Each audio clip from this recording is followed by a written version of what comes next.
What Lando Norris calls embarrassing mistakes forced him to make unseen changes that helped turn his own self-doubt and struggles into the greatest achievement of his career. Norris's incredibly raw reaction to becoming Formula 1 World Champion in Abu Dhabi featured an outpouring of tension, relief and pride as he opened up on just how hard 2025 has been. Norris spent his first 2 hours as World Champion bouncing from one media commitment to another.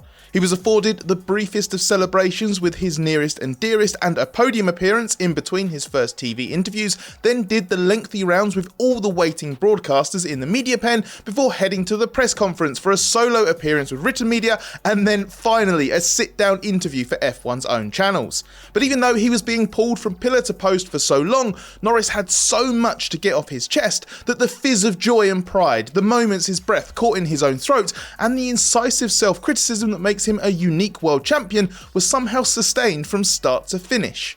It reflected the unique way Norris dissects his own weaknesses and limitations and yet can celebrate great successes, but also the huge emotional weight that he's carried this season and has fueled the kind of second guessing that Norris has had to work to control since he got into F1 in 2019. This hasn't been anything like a perfect campaign, but put yourself in Norris's position at the start of the season. You've got the best car in the field, either you or Oscar Piastri should be champion, and you are struggling. The car's big 2025 mechanical step necessary for aerodynamic performance has numbed your feel. You're still fast, but you can no longer dance on that narrow peak so comfortably and so too often slip off it. And at times, you overreach, striving for the perfection you crave. It didn't look that way when Norris's season started perfectly with a win in Australia, but even that wasn't without its challenges as he survived 2 moments to just about beat Max Verstappen to victory.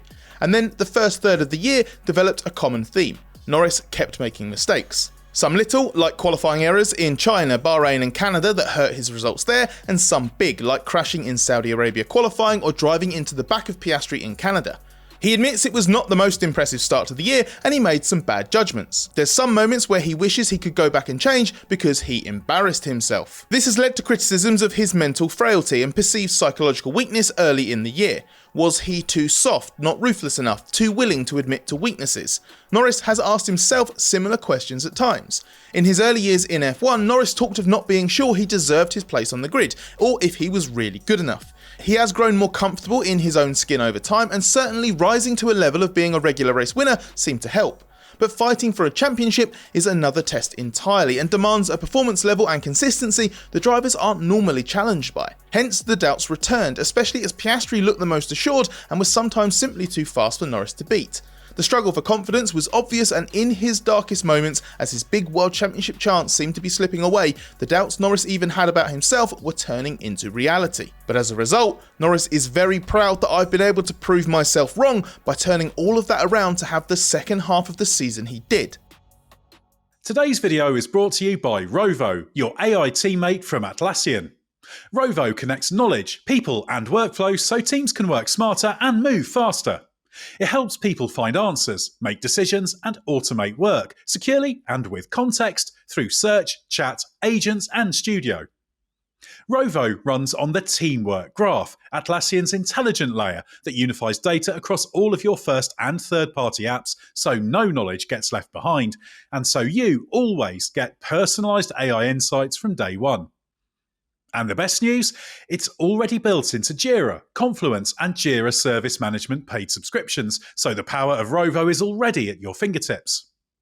Know the feeling when AI turns from tool to teammate. If you Rovo, you know. Discover Rovo, AI that knows your business, powered by Atlassian.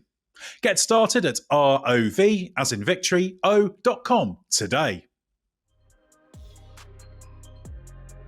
It's long been established that Norris is a driver of tremendous feel and sensitivity, capable of incredible speed. So the change in front suspension geometry in Canada in June played a part in his improvement, as it gave Norris more of what he needed in the car again. But there was so much more to it than that. The first time Norris's situation looked a little bleak was after that sustained run of small and large errors undermining his raw speed. The second came when he was not only second best to Piastri immediately after the summer break at Zandvoort, but also suffered an engine failure in that race that dropped him to 34 points off the lead with 9 races remaining. Without some crucial self-awareness and expanding his bubble after the early setbacks, Norris could have crumbled. When we asked if on reflection he felt his chance was slipping away at that point in the early phase of the season, and when he started to make some changes, Norris admitted that after the first half a dozen races, he realised my way is not working. And he started to wonder what I'm thinking, why I'm thinking it, why am I doing this, why am I getting tense in qualifying, why am I making the decisions that I'm making. Instead of digging his heels in and being adamant it would all come good, Norris realised that simply trying again next weekend wasn't going to cut it.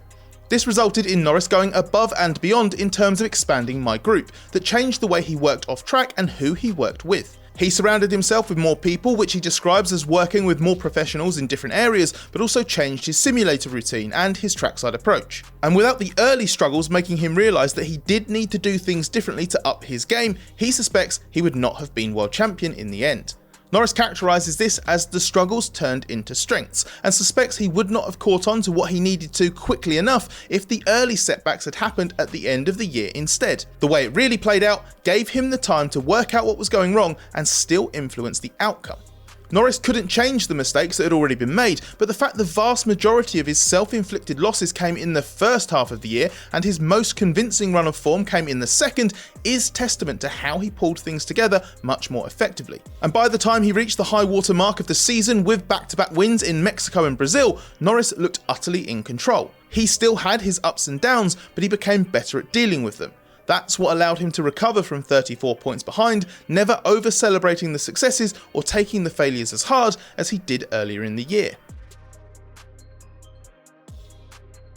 Even before this season, Norris had come in for plenty of flack over the way he races. Supremely fast at his best and clearly a competent wheel-to-wheel racer, Norris nevertheless has never had the reputation of someone who makes things happen with his racecraft. His best moments usually come in the form of simply obliterating the opposition with sheer speed. So whether it was first lap errors, seemingly being bullied by Verstappen in battle last year, getting stuck in races, or making mistakes while Piastri looked rock solid in the first half of this season, Norris has had his resolve questioned at times. But one of the things he's taken a lot of satisfaction from in becoming world champion is that he won it my way, by being a fair driver, by trying to be an honest driver. Norris is very conscious of how some perceive him, and he doesn't even dispute the differences with the likes of Verstappen or other champions like Michael Schumacher or Ayrton Senna, but he doesn't want to be like them. As he pondered out loud in the press conference we were in, I'm sure if you compare me, if that's what you want to do, to all the champions, have I been as aggressive as them at times? No. Have I been as daring as them at times? No. But did I do just what I needed to do to win the World Championship? Did I perform consistently? Did I perform when I needed to under the most pressure? Post Zandvoort, did I come back in the way I had to? Did I have 3-4 weekends of great results? I did. The minor wobbles at the very end in Las Vegas, where he lost the lead to a mistake at the first corner, and in Qatar, where he got slightly untidy at times as he took on a resurgent Piastri, proved Norris is still not immune to making errors in high-stress situations. So some underlying weaknesses are still there. But he's come through that and won the title, when many others, most even, would have fallen down and not found the fight to pick themselves back up. Do not underestimate what it takes to do that, even if you are driving a 2025 McLaren, as the history of racing is littered with very good drivers who wasted similar or even better opportunities to win the title than Norris. World Championships simply do not come easy, and Norris is without doubt a worthy champion.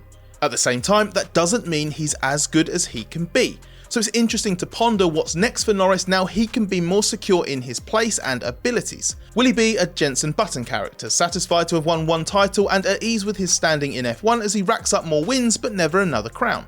Will he become a relentless Michael Schumacher or Lewis Hamilton style title accumulator?